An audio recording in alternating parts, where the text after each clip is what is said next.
Today, we're joined by Gary Waldman, longtime manager, close friend, and champion of the late Neal Casal's music. Gary has been instrumental in preserving and extending Neal's artistic legacy through the Neal Casal Music Foundation. And he's here with us to talk about the deeply personal new release, No One Above You, the early years, 1991 to 1998. The album, out via Royal Potato Family, brings together unreleased demos and recordings that capture a formative and fertile period in Neal's career. Alongside it comes a companion photo memoir curated by Christy Coleman, offering an intimate visual window into a love story and an artist becoming himself. We'll talk about how it all came together, what these songs mean now, and how the light of Neal Casal continues to shine.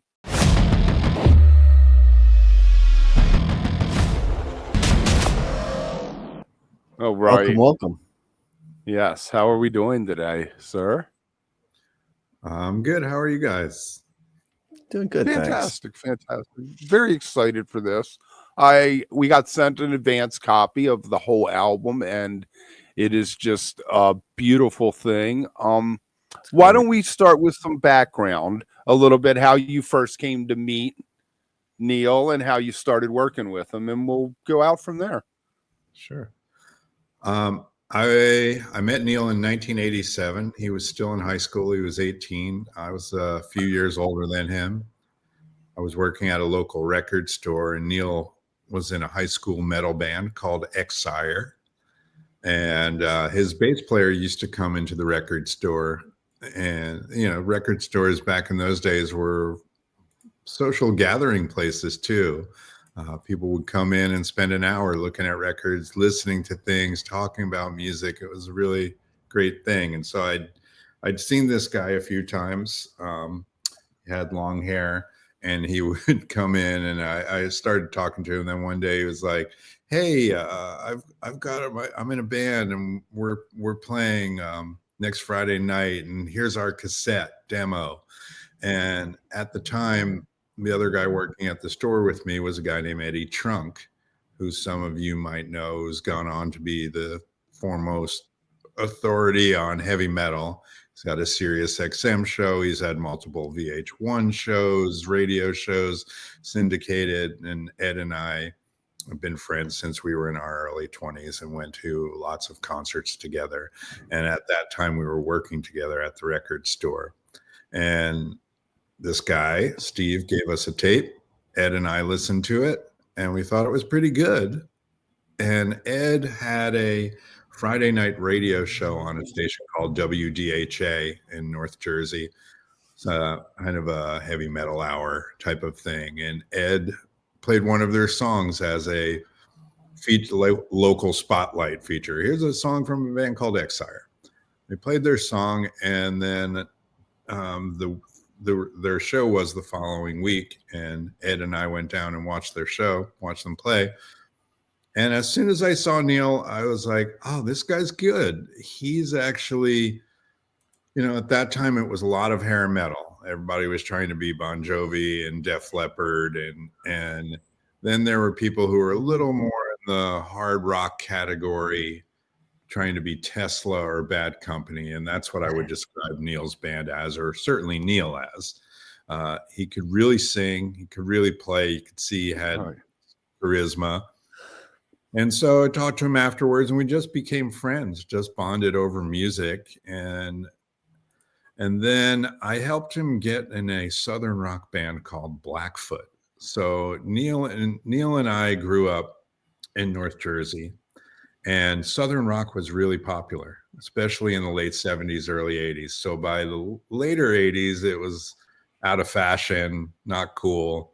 But we both still loved a band called Blackfoot. They were a Southern rock band, really tremendous, great band. And they, of course, had lost some of their original members. And I was friendly with their manager just from hustling and calling him up and going, hey, I work at a record store. Can I help you promote the record? And I called him up and I was like, I heard you guys are looking for some band members. I've got a 19-year-old kid. He plays great guitar. He sings. He's like, I don't know. And I was like, I'll fly him out, let him audition.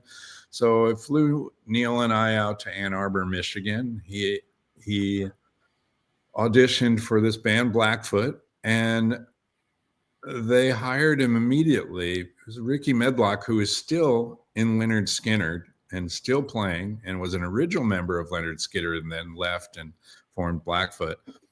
When they were rehearsing, he was looking over at Neal like, who is this 19-year-old kid who's playing the parts perfectly, singing every harmony and just killing it? Because Neal, one of the things about Neal was he was extremely prepared.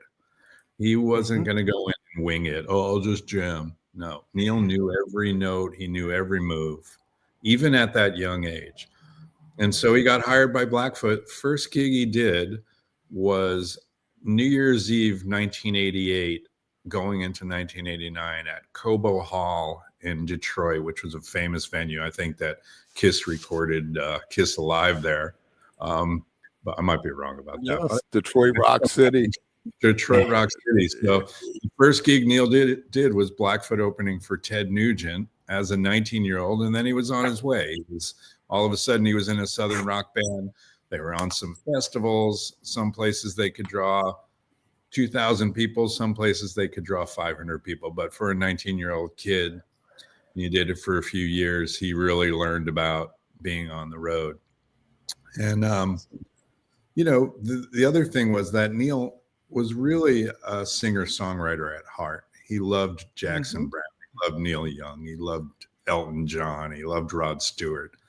And so a year or two into the Blackfoot thing, he started to kind of write some acoustic type of songs and sent me a little tape, and I couldn't believe how great it was. And I was like, man, we should go record these. You could do this. You could be a singer-songwriter. And so in May of 1991, I rounded up some money. I took a week off my job and we went into a local studio in New Jersey, and we found a couple of musicians to back them up, and we recorded 5 songs. And I mean, it was an amazing experience. Like we really learned a lot very quickly. And Neal was a sponge. He quickly learned how to layer guitars, how to put harmonies together, how to put parts together. He was just a natural at it. And that first tape of demos that we made, I sent to a friend of mine who worked at Warner Chappell Music Publishing, which was a publishing company that Warner was the biggest publishing company in the world. And by the 3rd song, he called me up and was like, who is this guy? I got to come see him play. I got to see him. And eventually he signed him and he helped us get a record deal. And that helped Neal. And then from there, from 91 to 94-ish, Neal was just spilling out songs. He was writing so many songs. We were recording them. He was just getting better so quickly. And then he left Blackfoot and devoted himself to trying to get a record deal as a solo artist. And it took a couple years, but we did get signed to a label called Zoo. And his first album came out September 12th, 1995, which is ironic that this record of his early demos is coming out September 12th, 2025, exactly 30 years later. Wow. So, yeah.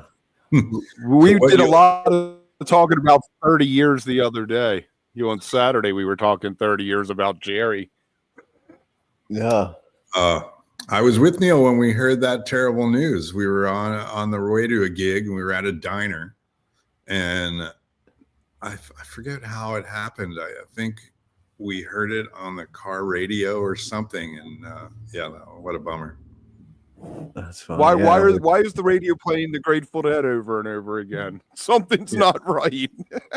Exactly. Yeah. Sorry, I didn't mean to left turn on you there. Yeah, no. I'll go Grateful Dead turn anytime you want. So this is really a picture of him going from being a side person, kind of, or part of a band, to becoming the solo artist. We're getting a snapshot of that, right? With this, I'd say so. Yeah. The songs on the record are a couple of those on that first demo tape. There's a few of them on there, including Silver Dollar. That's one of the first ones we recorded. Another one called Indian Summer. And they, the one good thing, somehow Neal was also a very good archivist. He kept his stuff extremely organized. When Neal died, I had a lot of the things as well, and we were both pretty good at keeping things organized, but Neal particularly had all the original tapes. Everything was labeled. So it wasn't like a great search.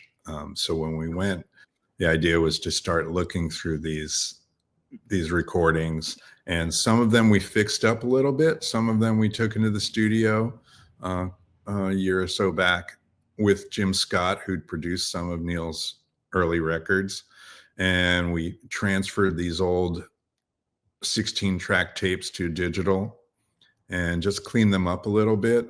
They really sound virtually exactly like the early recordings. There's a couple things that didn't have drums on them that we added some drums to, and just kind of took to the next step. And I think most of those decisions we made, Neal would heartily endorse. I don't think we did anything that Neal wouldn't have believed in.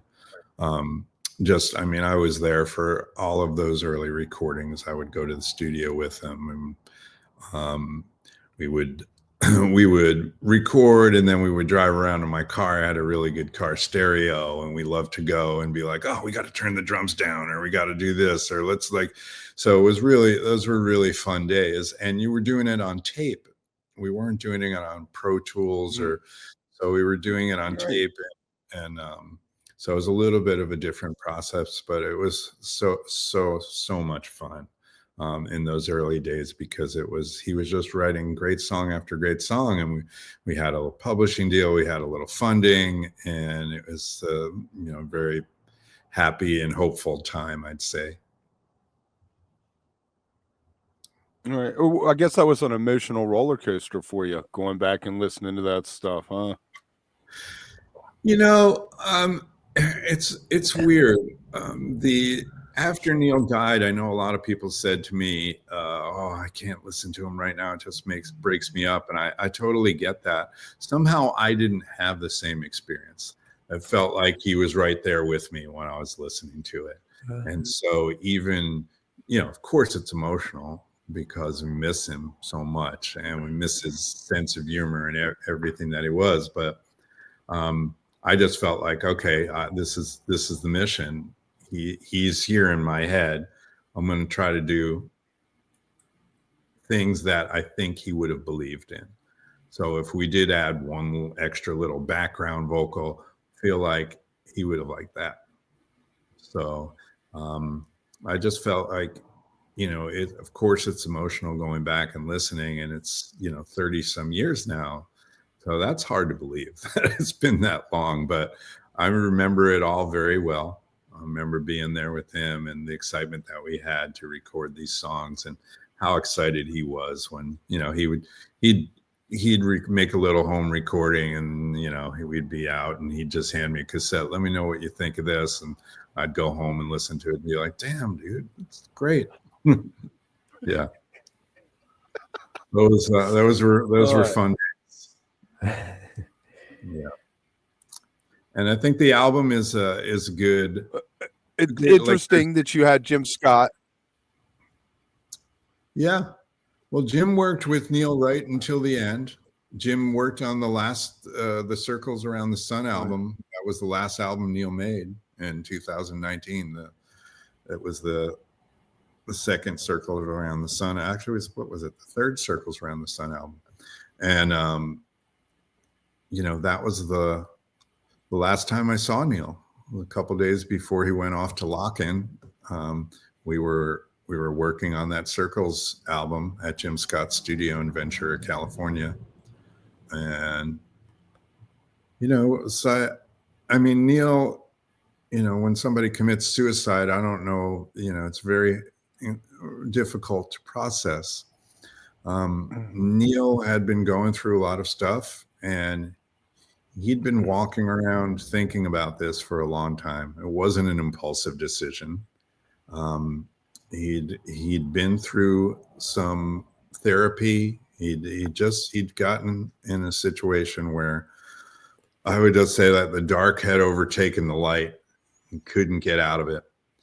And I remember I remember him looking at me that last time I saw him. He was playing a guitar solo and he was just looking at me, and I could tell he in retrospect that he was thinking, this is the last time I'm going to see this guy. And that's fucking really intense. Sorry to swear. Yeah, man, that's tough. Yeah. But yeah, it was, it's when you know somebody for that long. I mean, we'd been friends for 32 years at that point. Yeah. And really good friends. We've been through a lot of stuff together, both professionally and personally. And so it's upsetting. And at the same time, I just, I value all the time we had together and all the work that he did. And he really made some beautiful solo records. And then he was just such a fantastic band member in CRB and Ryan Adams and the Cardinals. And the times that he played with Phil Lesh, that's also one of the really frustrating parts is like, man, we went down this road so long. You're at the point now where you have all this respect. People are recognizing what a fantastic musician you are. You're only 50. It's all open right now. You can produce records. You can make your own records. You can be in a band. He was playing with Oteil and Friends. He was playing with Phil and Friends. Like, it's really now after all this time. So, putting in the work. And then it's funny, we talk about that too, like how it's like Iggy, one of their guys just left the band for mental health reasons. And Kevin and I talk about that it's so interesting that it feels like, you put all that work in and time and effort and get on the road and start doing what you wanted to do as a musician, but then the toll it takes on you and the other side of that, a lot of people never know of or never really think about. And for you personally to go through it and to have that happen, especially if you're in a band or whatever, and you don't know the dark side of things that are going on during that life of touring and trying to get to that place that you've tried to get to all that time. And then sometimes by the time you get there, you're just, it took everything out of you. You got nothing left, and you need to do something for yourself to bring that back or try and get it, because it does turn into dark places. And that's really sad to hear, especially with him, to get finally, like you said, to some place like that. And then the darkness just kind of took over instead. It's hard. Yeah. And, Neal left a 23-page letter. And it's kind of astounding to read. It's part autobiography, really beautiful, telling about his life. Then it's part the pain that he's in. And one of the things that he said was that what life on the road had done to him, where he used to love being in the bus, he used to love checking into hotels, and now it had started to feel like a prison to him. He couldn't get himself out of it.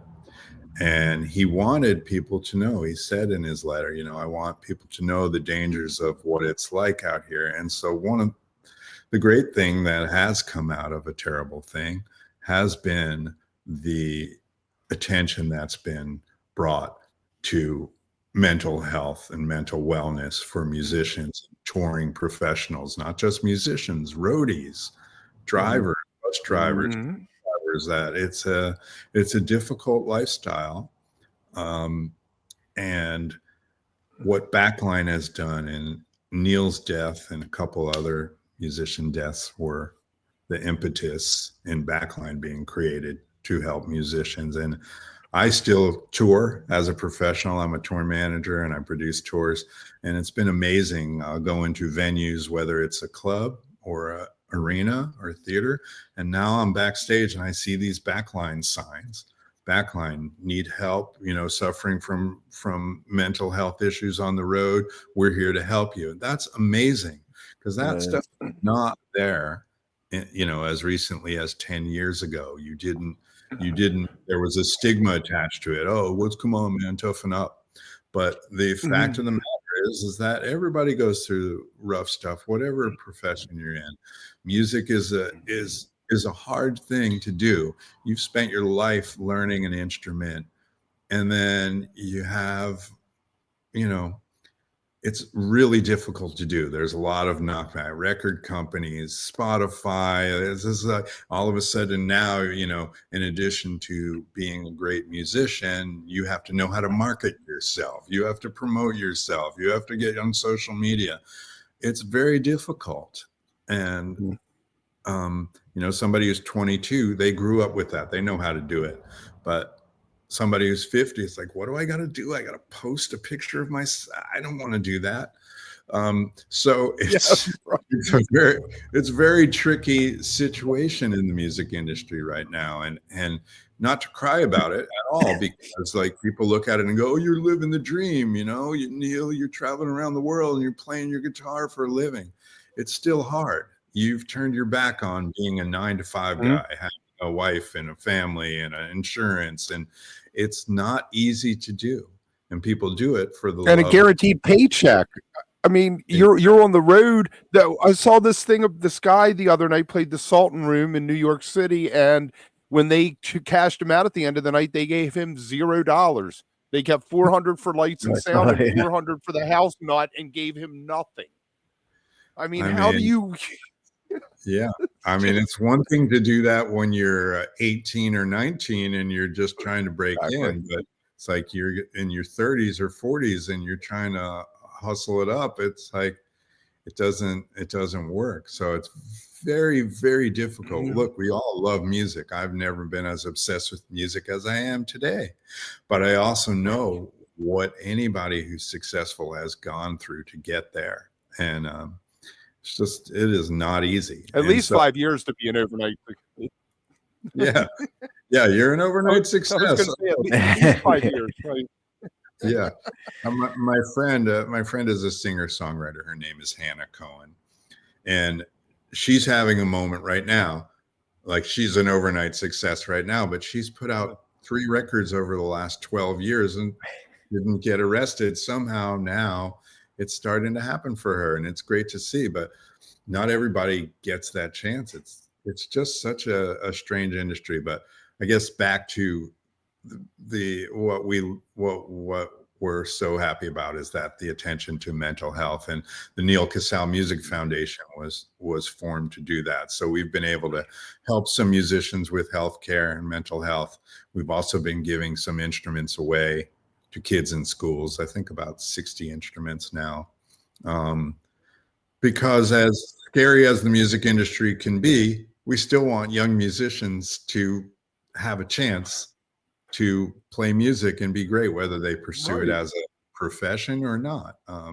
It's a great thing to learn how to play an instrument, and especially in a time where kids are just looking at screens and stuff, there's still a challenge to playing an instrument that can't be replaced, and you have to be persistent, and you have to really want to learn and have passion about it. Not everybody's put in the time. Yeah. There's no shortcut learning how to play drums or guitar or violin or any of those type of instruments. You have to put in the time. Yeah, I tried to pick up a guitar, got a good acoustic guitar when I was 15, and I couldn't just play it, and it sat there and collected dust because it wasn't easy, and I wasn't invested enough to learn how to play it, I guess, at that moment. Completely. Yeah. Well, I'd say this too, and I tell a lot of people this: it's never too late. You can start today. Like, people are like, "Oh, I don't have any musical ability," and I'm always like, "That's not true." Like, I've learned, I was going to say, ukulele is a fantastic instrument to learn on, because you can learn 2 or 3 things in the afternoon and you could be playing them and it sounds like music and you're on your way. So and I think it's a great thing for your brain. Especially for older people, like whether it's piano or guitar, it's a good thing to learn how to play an instrument. And it's the typical thing that we're taught when we were kids, like practice makes perfect, or if you work at it, you can do it. And so that's there. Like, we've given instruments to kids in schools, and I've seen that excitement on their face to hold a real guitar. It's great. That is awesome. If that is a little bit of the legacy that we've been able to make in Neal's name, that some kid was like, oh, I got this from the Neal Casal Music Foundation. I don't know who he is, but eventually they look him up and go, oh, this guy. So that's great. And really He did a lot. the mental health care thing is so important and so great that attention has been given to that. And I think Neal would be thrilled that has happened. Yeah, the foundation. I tried thing. Go ahead. Yeah, I try to every couple 6 weeks, 2 months, post something. Well, I'm on Blue Sky now, not on Twitter anymore, but tweet, I send out a post about there's people out there, reach out if you need it. And I just feel like I need to hear it myself, but also, maybe somebody will read that and think twice about where they are in their life. Yeah. Yeah, absolutely. It's so important. So, and the message doesn't get old. It has to be said over and over again. There are people who want to help you, and today might be a dark day, but tomorrow might not be. Exactly. Yes. Tomorrow might be great. Let's talk a little bit about the book that came with it. Christy Coleman. It was Neal's girlfriend, fiance.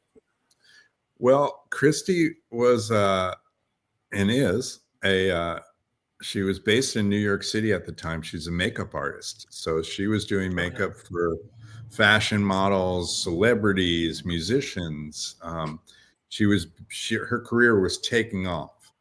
And Neal and I were at a show at CBGB's of all places in Manhattan in 92. And we saw Christy and her friend standing at the bar. And eventually we chatted with them, and Neal wound up dating Christy, and she eventually became his wife. They were married for 3 years. Okay. They were together for 8 years in total. Okay.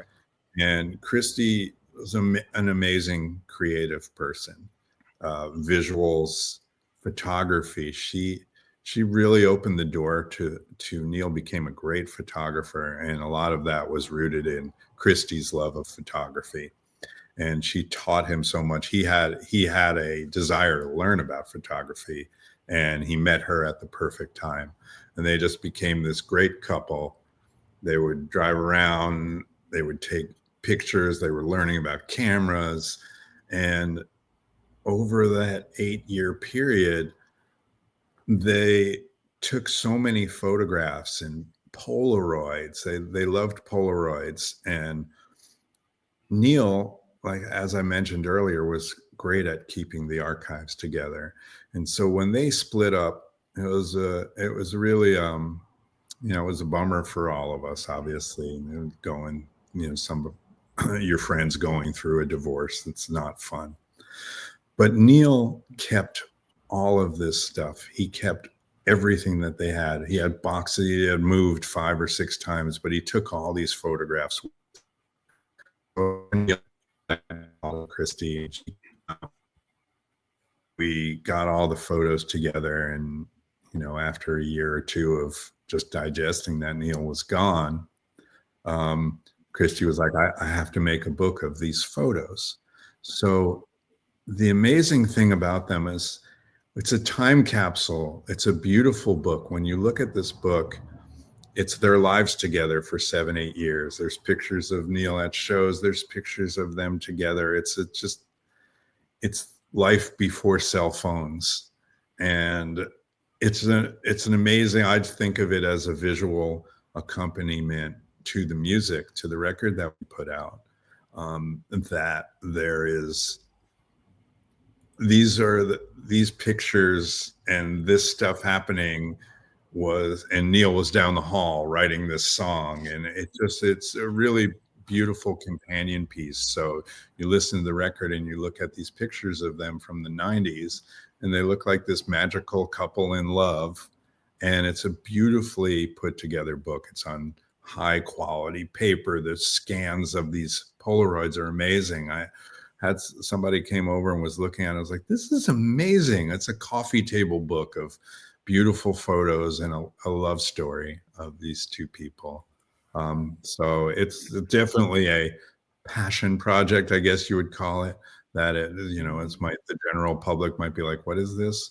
But it's a beautiful, beautiful book of photographs, and the Yeah, music. just looking at the stuff on the foundation webpage of it, there's some great photos in there. Like it feels Yeah. very, I don't know, more like, yeah, the photos are amazing. And that's a fascinating story to hear where they all came from too. That's really cool.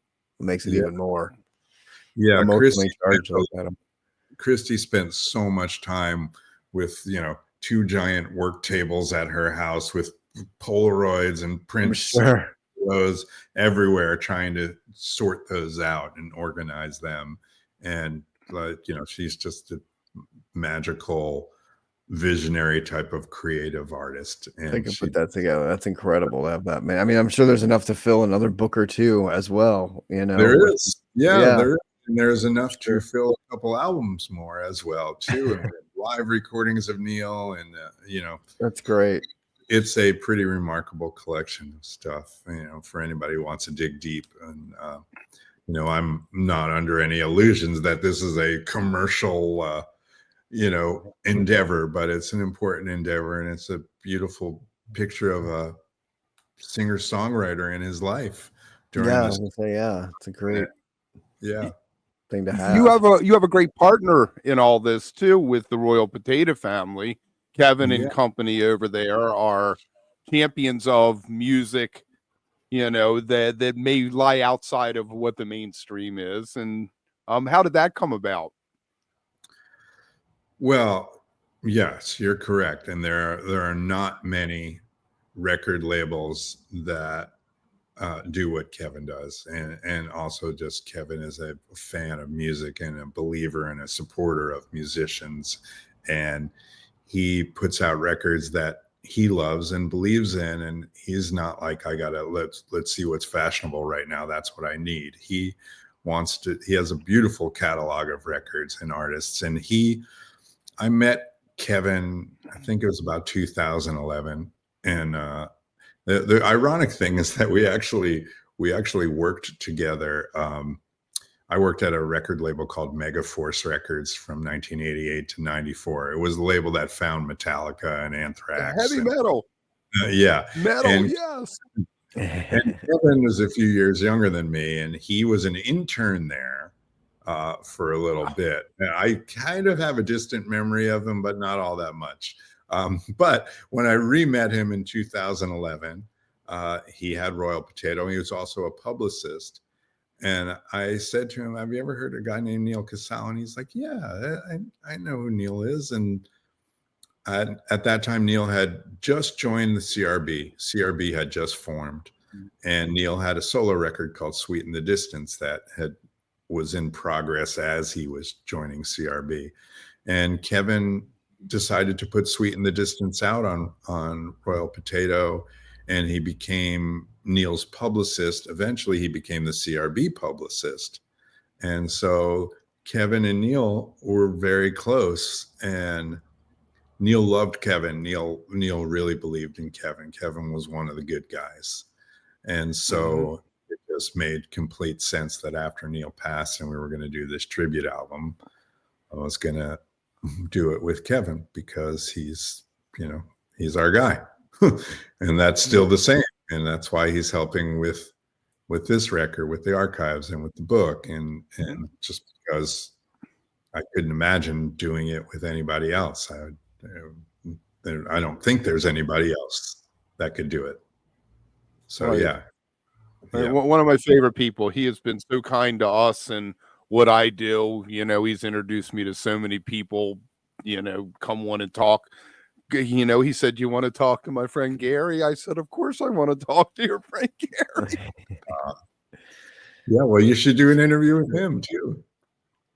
I interviewed him maybe in 22 or something like that. Nice. One of the earlier interviews I did. Okay, you said that there's other stuff. You plan on doing future volumes of this, like a bootleg series Dylan did kind of thing? I mean, I think so. Yeah. There's also, there's a lot of music. There's a lot there. There's another thing that in the book, the photo book, there is a QR code. That QR code goes to a secret album that is not the album that we're talking about that's being officially released.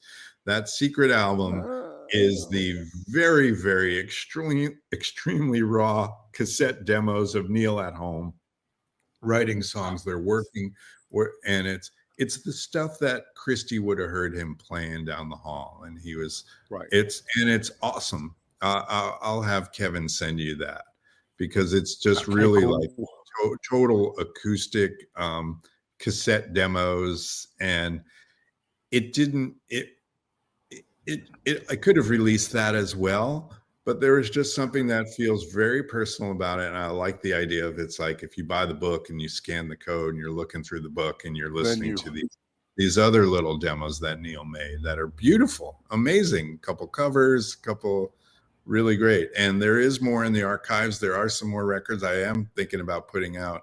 There's plenty of live stuff as well. So we'll see how that goes. There's also a book, a biography being written about Neal. The author is a guy named Samuel Clare Knights. He had met Neal a few times. He's a very, very thoughtful writer, poet type of person. It's not going to be your typical rock bio. He's interviewed probably 60 or 70 people from Neal's life, from his mom before she passed. He interviewed his mom, childhood friends, relatives, of course, musician friends, and everybody. And I think that's going to be an amazing story. Now, when will that come out? I mean, in the best case scenario, I'd love for it to come out next year, but it might be a little longer. But it's going to be a very special book about Neal. So there's that coming up. And yeah, probably I would say I feel like it would be fun to put out some live acoustic stuff. There's so many fantastic recordings of Neal with the Cardinals, and of course with CRB, and those aren't Neal Casal projects, but it's stuff that Neal is obviously integral part of. So we'll see what happens next. But I hope some people listen to these early recordings and look at the book and go, man, this guy was better than I thought. Definitely. Were there any songs when you were going back listening to through the tapes that you had forgotten about, and you're like, wow, that song is fantastic? Well, there's one. So there's the bonus version of the record on the CD. So the record has 10 songs, the vinyl, and then the CD version has an extra 3 songs that we couldn't fit on the vinyl because you can only put so much music on vinyl. There's a song called "Greatest Friend," and it's a song that was originally written by the Incredible String Band, who were a hippie psychedelic band, English band from the early 70s. Fantastic band. One of Neal's, and certainly one of Chris Robinson. Fun. Yes. Neal loved that band. They had a song called "The Greatest Friend." And so there was a cassette from 1998 when Neal had a box of cassettes. So I put the cassette in, and I came right out on him singing "Greatest Friend." And I was like, where did this come from? I've never heard this. So that was one of the amazing discoveries. There were a couple other things. We put out a song a few years ago called "Everything Is Moving" in Green Moon. There was a double single, I guess you'd say. And those were 2 of the last songs Neal had written and recorded. "Everything Is Moving" as Joe Russo on drums. We'd done a session to push towards making another solo album a couple of years before he died. So we finished up "Everything Is Moving" and put that out as a single and a video. It's a beautiful video if you check it out. And then "Green Moon" is one of my favorite Neal songs that he ever did. It's a beautiful song that we finished up. And then we had a solo recording of him doing, of course, the Grateful Dead "Ship of Fools." And the solo recording was spectacular, but I just thought, what if we had "Circles Around the Sun" play on this and back it? So we did that a few years ago as well. You can find that on Spotify, and Neal doing "Ship of Fools" with "Circles Around the Sun" backing him. And "Circles Around the Sun" has continued going. John Lee Shannon, who's the guitar player, in Neal's farewell letter, he literally said, have John Shannon finish up the guitar parts on the Circles record and have him do stuff with you. And so John is a New York guitar player, and I was working with a singer-songwriter named Zephaniah O'Hora. It was like a country rock guy, and Neal produced his record. In the last year of Neal's life, he produced a record for Zephaniah, and John was the guitar player. And Neal was like, dude, this guy is so good. He's the best young guitar player I've seen. He was so excited about John. So the fact that John has gone on to be in Circles, I think is a real nice connection. And they're still sounding fantastic. They just did a record kind of for the Dead and Company Golden Gate shows. They did another type of background music record for that. I think some of it got played in some of those shows too. So, it's a nice connection there too. Very. Right. John is a very good custodian for the spirit of what Neal did and what he had developed with Circles. So, yeah, for sure. He's done a great job, and I'm glad that those guys are still pushing forward. Yeah, definitely. Are we going to be? Do we buy? We could buy the CD or the LP. You can buy the book. Can you buy them together? Do you have a bundle thing that you're selling too? Or yeah. If you go on Neal Casal Music Foundation.org, there's a couple bundle offers up there. One that includes the CD, the vinyl, the book, and a T-shirt as well. There you go. And some of this money is going to the charitable work you do too, right? For sure. The kind of net proceeds, any profit will be put back into the Music Foundation for sure. So that's been if I want to help, right? If I want to help without, if I've already bought the book and I already got the CD, do you guys take donations just as a matter of course for the foundation? Yep, there's a button on the website just to donate. You want to donate $5? Be happy to use it. Yeah, I hear you with that. I hear you. Doing fantastic the website's work. Really great. It really is nice. It's easy to navigate. Everything's right there. I love. Just looking at it now, looking at some of the stuff and the music and the charity stuff. It's great. It's really, it's very cool. And like everything's on there to get into, and the foundation is fascinating to read about, and it's really cool. It's got a lot of good offerings there. Well, there's a girl named Michelle August who was a very good friend of Neal's, and she, we couldn't have done the Music Foundation. She's one of our board members. We couldn't have done it without her. She's done that website, and she's just an amazing partner to help put the Neal story out there. And so we've been lucky. And she also is helping another music foundation, which is called the Harper House Music Foundation, who's a friend of ours named Stephen Sullins, started this foundation. And they're helping music projects. Really amazing foundation. And Stephen is one of the board members on the Bob Dylan Center, and he's passionate about helping music causes. And so it's amazing. Like that's the kind of heartwarming stuff, or like Kevin running Royal Potato, that, it's not all like, AI going on behind the scenes. There are real people who love music that want to do good things in the world. So that's been amazing to find out. So, I think Neal would look back on some of this and be like, man, I can't believe you guys have done all this stuff. He probably would also be like, dude, just stop. Nobody wants to. Right. But I think he would be proud. And I think these solo recordings, it's like looking at your old photographs from when you were a kid, and you're like, oh no, I don't want to see those. But too bad. The high school yearbook pictures. There's beautiful songs, and I'm glad that we've been able to put them out. And I think that. What was I thinking with the feathered hair? You definitely had some hair. Yeah. Oh man, absolutely love it. Is there anything else you want to throw out before we wrap up?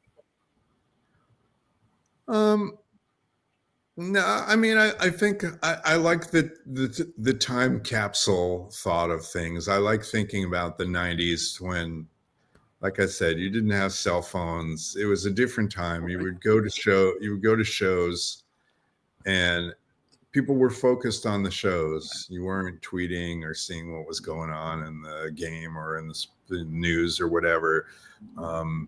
It was just it was a different thing, and I think that's missed. I like when I hear like, oh, it's a no cell phone show, right? Because Right. it creates a community of feeling and people sharing what's happening. Oh, here's a great moment during the song, and people are focused on it, instead of, look, I'm as addicted to my Trying to phone film it. as anybody. I'm not like, Mhm. hey, I don't use my phone. I do, of course. But the concert experience, I think, is magical when people don't have phones, because you're there to listen and focus and not be distracted. So I do love that time capsule thought of like, here's all these pictures from the 90s, and these, it was just like a sweet time. And what else is great about The those analog pictures recording. is Yeah. those pictures show that too, because they're not all digital photos. They're like actual photographs, and Yeah. like you said, like the Polaroids, there's like a warmth to them and like an element to just seeing them that is like a time capsule and puts you back into those moments. And it's like, oh, look at like how grainy the photo is and how real life looked back then without taking it with your phone, like a digital camera on your phone, which is better No than most of the filter. cameras that you took back things with the 90s and anyway. And yeah, like it's cool to see those. Yeah, I agree. So that, I think that, like, if anybody's into nostalgia, Mm-hmm. it's a nice thing. It's a nice, spend 48 minutes listening to the vinyl and looking through the book. And I think that's pretty nice, heartwarming. It's also crazy that we're so old now that the 90s is like nostalgic, it like makes me so sad that like who would have thought when we were living through it that and you would ever pine for those days again. And now here we are and you're like, man, I miss the 90s so much. Like, who knew we had it so good? Tell me about it. I Well, there's a local business that has on their sign since 1996, and I'm like, dude, since 1996, that was yesterday. What do you mean? Right. I know. I love when you see those. It still doesn't feel like it's that long ago, but man, at this point it is now. So yeah. Time is God bless them. the Just marches kept moving on. Yeah. Well, thank you guys. I tell you what, we're gonna. Yes, no, thank you. This is awesome. And good luck with the foundation. I love the foundation. I think everything is so cool with that. I definitely like to see more stuff with that, and the help that you guys do and the community stuff is fantastic. It all feels very grassroots too, which I really like. Like, it just feels like he left such an impression, and it feels so family-ish, like, yes, there's all these different things, but it just feels like so close-knit, and it speaks to who he was, that there's so many people, like you said, that have this, that just want to help out and do this, or you want to build about, you know what I mean? It just it speaks volumes of who he was and how he how he carried himself through life, that there's all of this left, and like you still want to keep putting it out there, and there's still an audience for it and still want to get it out there. So it's really cool. Yeah. And I think Neal cared about his legacy. Like, he wanted people to hear his music. He wanted people to see his photographs. And so, like, he wasn't like, no, don't show anybody any of that. Like, he wanted this stuff to be heard, and he wanted people to look back at his records and go, yeah, this guy was good. So I think we've been able to accomplish that. And I think on the Highway Butterfly album that we did, we had 41 different artists doing Neal songs. That is crazy. I don't know how we accomplished that, but we did. And we made 2,500 vinyl box sets, and we sold them all. Wow. 2,500 CD box sets, and we sold them all. You can still listen to the record, of course, on digital stores. But there's Derek and Susan doing Neal's song "Day in the Sun," and that's amazing. I think Neal would have freaked out over that, because, of course, Derek and Susan were people that he held in the highest regard, and they did "Day in the Sun," which is the first song on his first solo album, and then Billy Strings with "Circles Around the Sun," doing "All the Luck in the World." And just so many. That was the fun thing about doing that project, and that's probably a whole other podcast. But the artists that wanted to participate and the songs that they chose, like I would think to myself, oh, this would be a good song for that person, and they would come back with something totally I didn't suspect, and then do a great job on it. So that was was really a magical thing. So it's hard to believe we're coming up on 6 years since Neal has been gone, and that is just hard to believe. The world has changed so much. He didn't have to go through the pandemic. He didn't go through a lot of the craziness that's happening in the world these days, and so, I bet he would have. I bet we would have had another 5 or 6 albums worth of songs if you had made him sit home for COVID. you probably would have, yeah.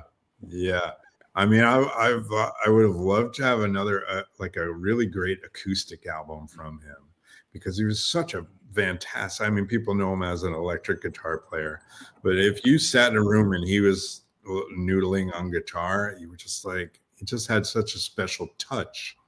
And also he was a fantastic singer. And I remember thinking that after he died, that was one of the things I felt was important, was that people knew Neal as a guitar hero and backing vocalist, but he was a fantastic singer on his own. That's part of why these archives and these solo songs are coming out, because he was a great artist. He was a great artist. He was a great his phrasing, the way he takes a written line and sings it and puts it with the melody. I've always been in awe of how he does that. Garcia is someone who could nail the phrasing on any song, and that's what drives me crazy. People doing Garcia covers, because they don't do the phrasing quite right. They're off just by a fraction of a second, or the intonation or something. But he was brilliant at that, the phrasing of a line and letting it hang there. He knew how to let a line hang there, because I always say in songwriting, that's all you have is the line you're hearing. So make it a good one, Yeah. Well, I think, and Neal loved Jerry songs. So when you hear Neal sing Ship of Fools, there's just so much emotion and passion in there. And I think if Jerry heard Neal sing that, even Jerry would be like, oh, because Neal was like, man, I sang that, and Phil looked at me and was like, I know that it moved Phil. So that, come on. Yeah. That's awesome. Yeah. Make sure you leave a comment, like, subscribe. Find us over on Volume if you haven't already yet. That's going to be our new home. Gary, thank you so much. If you can hold on for a second, we're going to run an outro, and then it's a cloud thing, so it'll take a second for it to catch up the recording, so we have the whole recording. So, okay. Thank you so much. This was fascinating, though. This was great, and yeah, good luck with everything in the future. And I can't wait to see what more you can put out, and we'll touch base. Yes, what more you have base again. It's things. Yeah. Thank you, guys. I mean, I love talking about Neal and the stuff that he did, so it's easy for me. That's awesome too, that you have so many stories. I'm sure, I mean, we've only talked an hour, but I'm sure you have so many stories tucked away and so many other fascinating nuggets and tidbits that you can share that, like, we could do this forever. Yeah. Well, the one thing I miss most about Neal is the sense of humor and the hilarity, just the laughs, because, when you've been friends with somebody for a long time, you have stuff you laugh about together that once that's gone, I got nobody to say that same old comment to that's going to laugh about it without Neal being the old inside joke, and you're the only one who knows it anymore. Totally. Yeah, he was hilarious. He was very, very funny. He was a great impressionist. He could do good impressions of people, and he was a great, all-time great, whether people know it or not. I love that. That's amazing. That's so good. All right, thank you everybody for watching. Fascinating. Absolutely fascinating.